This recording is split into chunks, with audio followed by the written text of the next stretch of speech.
So when we made Rec, I remember going into the vocal booth and I don't know what got over me, but the entire song is, I think, two or three vocal takes that we just put together. A lot of the times for artists, you'll be like punching in each line. You can spend 5 or 6 hours recording the vocals for one song, but this, for some reason, I don't know, something got into me. It was literally like 10 minutes and we were done recording, at least the vocals of the song. And I remember the first person I sent it to was my dad, because it has like a kind of a classic sound. And yeah, that's his favorite song off the record. I love that song. Now for Out of My Head, it's funny, I wasn't even gonna put that song out. It was literally my manager, Lucas, that just kept hounding me. Yo, this one gotta be one of the songs, this one gotta be one of the singles, you gotta finish it.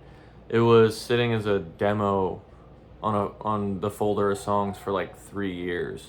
Finally, gave it a good shot, and that's the doing the best on the album so far. It's funny, it's almost always the story that it's the ones that you least expect that do the best, because clearly that's the one that's connected the most. I think that's really funny.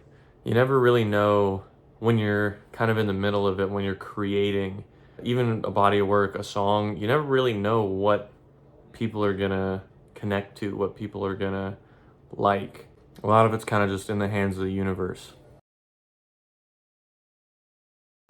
So for somebody else, this one is actually 3 different songs that I put together when I was in my dad's garage. So I had set up a studio just in the back room of my dad's garage. That's where I kind of started, making music, writing music way back in the day. I set up a little studio in there the end of last year, so the end of 2023, or like around December. We'd been on the road for like a year and a half, almost pretty much straight, just like nonstop touring. And I finally got back to LA and I had this huge folder of songs, demos, and I set this studio up and I kind of Frankensteined a whole bunch of songs together, like the best parts of each song kind of mix matching. And Somebody Else was one of those songs. It's 3 songs that kind of came together to make that one. Really special. I think that's probably my favorite song on the album. Bathroom Floor.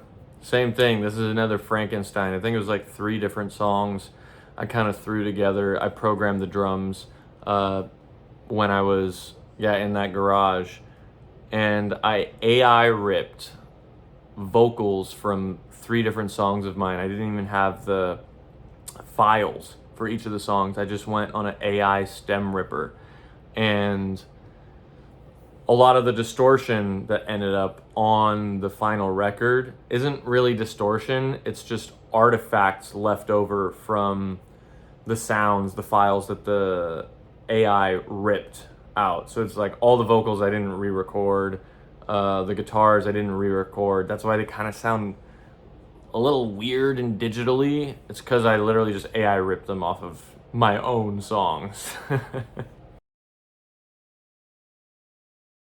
For the song Anastasia, I had been listening to a lot of more like dance music, like the newer kind of like hyperpop-ish dance music, like Barely Human, Odatari, that type of stuff.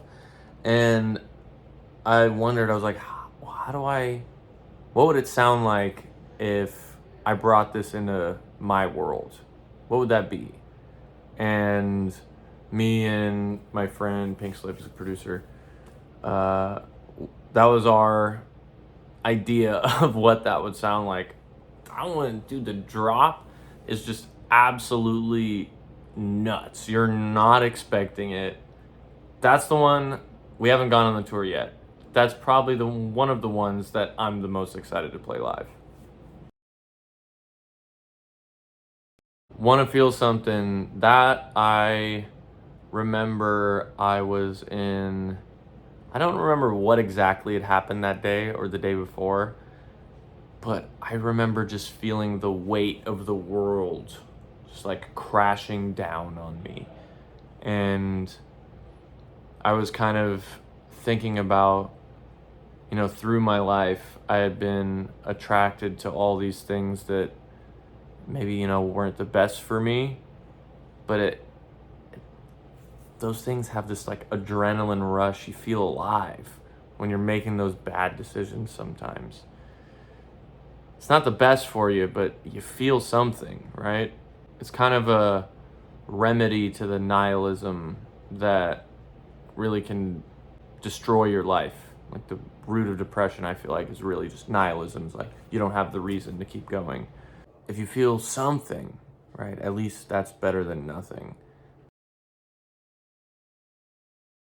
4:52 a.m. I was in Nashville when I recorded this. I recorded this one and Mulholland Drive, probably within a few days of each other.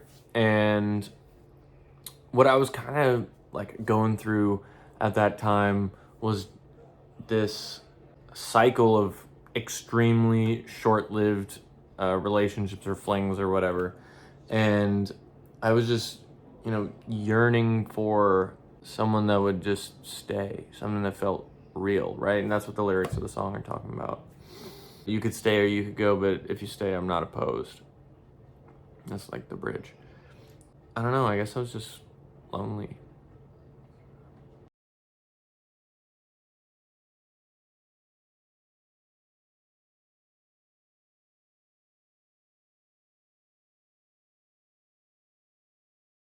Drama Queen.